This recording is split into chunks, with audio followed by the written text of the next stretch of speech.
Hi, my name is Dr. Ray Benedetto, and I want to share some pretty shocking information with you about fibromyalgia that you probably haven't heard before. What is that shocking information? It's that fibromyalgia is not a muscle problem. It's a neurological problem. It's a problem with your nervous system. Now, how do I know this? Well, there are literally hundreds of research papers that are out to prove this. And really in all my years of helping people with fibromyalgia have really borne out that treating fibromyalgia from a neurological point of view really does get the best results. So why isn't this common knowledge? Why don't people know this? Well, I think really for two reasons. Number one, I think there is a stigma associated with people who have chronic pain. It could be frustration on the part of the doctor if they can't help that person because the patient doesn't respond to the first medication or two or three that they're given to control it. The other thing is that there isn't a specific medication for fibromyalgia to help treat fibromyalgia or chronic pain. There's no medication now, nor do I ever think there will be that helps to address specifically the neurological causes that are at play here.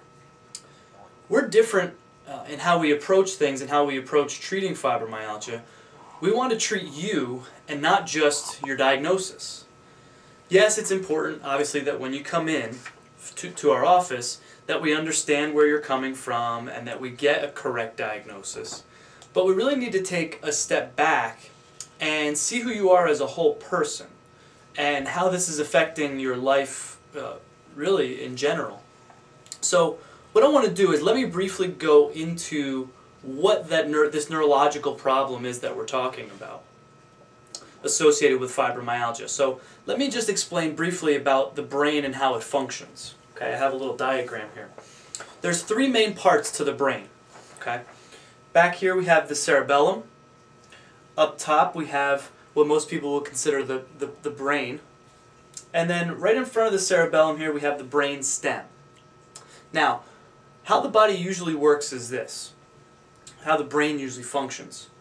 Impulses, electrical impulses from the cerebellum will fire up into the brain, which then fire down into the lower two-thirds of the brain stem. What the lower two-thirds of the brain stem will then do is fire into the upper one-third of the brain stem. Now, when this is all working properly, obviously we don't have any problems. We don't experience the chronic pain, the fatigue that fibromyalgia patients get.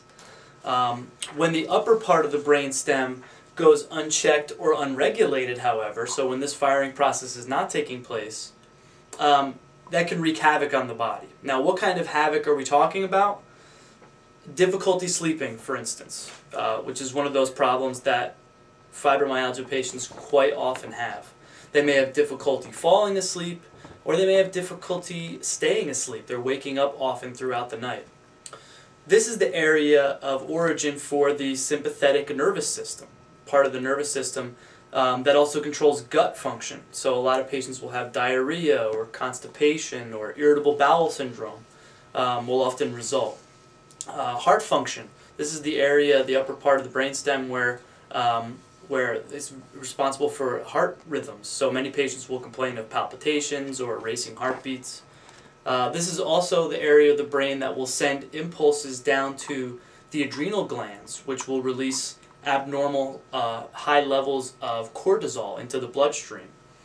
High levels of cortisol will affect certain areas of the brain and cause that fibro fog that most fibromyalgia patients describe, or difficulty finding the right words or trying to express yourself. High cortisol levels will also irritate the nerve endings in your body that send pain sensations to your brain. It will create headaches and sensitivity to light. So you see, all those symptoms that are associated with fibromyalgia that we typically see in chronic pain patients can be traced back to this mesencephalon, or the upper one-third part of the brainstem, being too active or overfiring. So how do we find out if this part of the brain is too active or not. What kind of tests do we employ? Well, in our office, there are a variety of high-tech tests that we do to hone in and look at these areas of the brain that nobody else is looking at. That way we're able to find out if these problems are present or not, and to see if our treatment is going to help you, if it's going to be of benefit to you.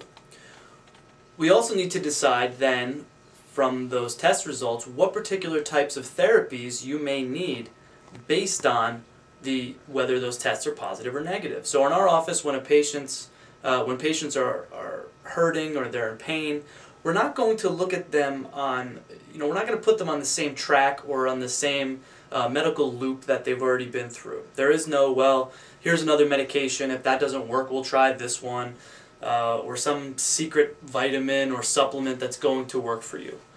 Once we get in there and we find out that things aren't working right with your brain and with your body neurologically, then it's our job to go in there and get that area of the brain functioning properly again. And our results have been pretty amazing. Our patients sleep better, their pain reduces, diminishes significantly, they have more energy, they're able to get some of their life back and do a lot of the things that they just couldn't do before. So what you need to do is find someone who's really willing to sit down with you face to face, find out who you are, what your concerns are, what your life has been like, and how you've gotten to this point in time. Not push you aside and tell you that your problem is, all in your head, which I'm sure many of you have heard before. We want to provide you with an option and provide you with some hope. So if you want some more information, just below this video there's an area of the website where you can plug in your information and we'll send you out a free report that will help explain all the little nuances and all the different treatments and approaches that we take that make our care so unique and so successful.